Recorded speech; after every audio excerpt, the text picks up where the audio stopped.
Welcome back to more Sports and Les Levine, the Weekend Winners Edition. I'm Dave Bacon. Well, it almost seems like free agency has hit college football, particularly where quarterbacks are concerned. Of course, we have Justin Fields transferring from Georgia to Ohio State, waiting to see if he is eligible. We have Tate Martell going from Ohio State to Miami of Florida, and we just found out that Jalen Hurts is transferring from Alabama to Oklahoma. Crazy times in college football. We welcome in cleveland.com's columnist Doug Lesmerises. He knows the Buckeyes as well as anybody. And Doug, how do you sort all this out? It's almost like it's free agency time for the college kids. Yeah, and then you see Austin Kendall, who was the Oklahoma quarterback, is now transferring to West Virginia. So it's a constant evolution. On one hand, it's a good thing, right, that these kids have some more freedom. The NCAA is relaxing your ability to gain eligibility right away. Of course, there's the grad transfer route, but they're also giving guys a chance through waivers to play right away. And that's a good thing. But as you noted, I actually, now that it's happening, it's a little odd, right? It does almost seem like free agency. And so I don't know if in the end everybody swapping quarterbacks on a year-to-year basis is the way to go.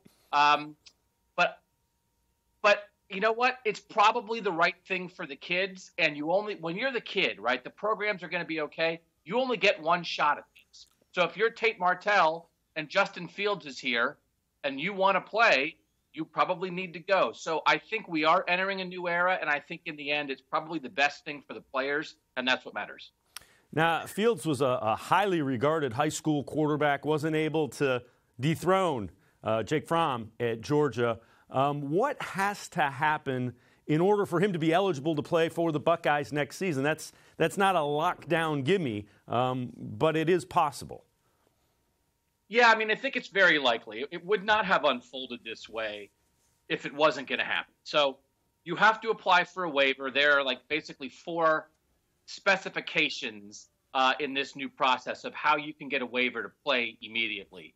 And Justin Fields, unfortunately, had an incident at Georgia where there was another student in the stands who yelled the N-word at him during a game. And that incident would probably fall under one of the 4 categories in the waiver process where that would make him uncomfortable or feel unwelcome at his previous school, which would get him eligible at Ohio State right away. So that's just one of those situations where Georgia's not going to want to fight that. The NCAA is not going to want to fight that. And so, again, it's hard to understand on some level because this is all new. This only started last year. This is all new, but there are enough things in the process that you're fairly certain. I think Ohio State's 99.9% certain he's going to be eligible. We saw it with Shea Patterson last year, and so Justin Fields could be eligible before spring practice. He could get that waiver, but even if he doesn't get it until after spring practice, he can go through spring practice, so they'll be able to get him ready for the fall, and he's certainly going to be able to play in 2019. You look at the guy that was the quarterback for the Buckeyes this year, Dwayne Haskins. No surprise he declared for the NFL draft. A lot of people have him as the first quarterback going in the draft. You saw him a ton. What is there to like about him? How do you think his game transfers to the NFL?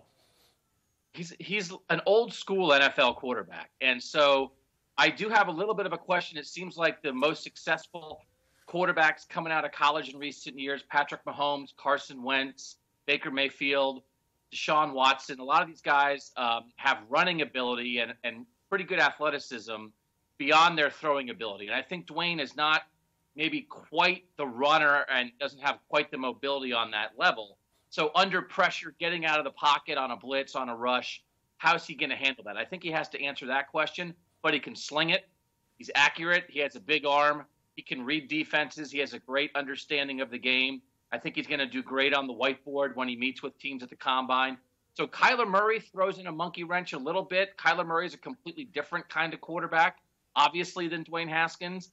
But my bet right now would still be that Dwayne Haskins is the first quarterback off the board in the top 10. And I still think it's possible that in a draft class of quarterbacks that's not as good as last year, we could see a team trade up to try to get him because we know when teams need a quarterback, they go a little crazy for it sometimes. So I think right now you might project him to the Giants at 6 or the Jaguars at 7. but I could see somebody saying, listen, we got to get ahead of the Giants. So we're going to trade up 2 or 3 to try to get him. If he does go to the Giants, he grew up in New Jersey. I think he would love the spotlight of New York. I think New York would love him, and he has a kind of a cool confidence about him. If he goes to New York and you throw him in with Odell and Saquon, I think Dwayne Haskins could blow up very quickly. Yeah, franchises needing quarterbacks going crazy, huh? Go figure. Yeah. I think we're finally not living that here in Cleveland, so that's a good thing. Let's talk a little bit about Ryan Day. Were you surprised at all that he was kind of the only guy they were looking at to replace Urban Meyer? And then let's dovetail into he's put together a pretty good staff. Yeah, you know not the GM. It's sort of like John Freddie Kitchens. It's very similar, I think, to Gene Smith and Ryan Day. So the AD, Gene Smith, liked him, and so you can say, well, did that make sense to sort of give him the job without really going through a hiring process? The AD's the guy in charge, and he liked it. So that sort of was the only thing that mattered. It doesn't matter if I would have done that or not. He is viewed as an up-and-comer, although I've reminded people 2 years ago he was just the fired quarterbacks coach of the San Francisco 49ers, and now he's like the guy that Ohio State couldn't allow to get away. I wrote a story when all this happened.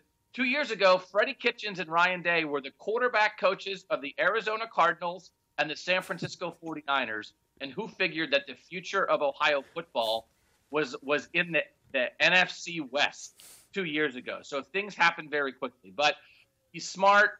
He's this trend. Freddie Kitchens is the same thing. He's a play caller. He's a former quarterback. Everybody wants that great offensive coordinator, and the best way to get him is to make him your head coach. So there's a lot to like about Ryan Day, and then he wiped out the defensive staff. That was the problem last year. So Greg Schiano's gone, Bill Davis is gone, Tabor Johnson is gone. They were all let go, and then Alex Grinch decided to go to Oklahoma. So he's rebuilt that staff. I think there's questions on that staff, and the big one is Greg Madison, who they took from Michigan. He's a Michigan guy through and through. He worked at Michigan on 2 separate occasions.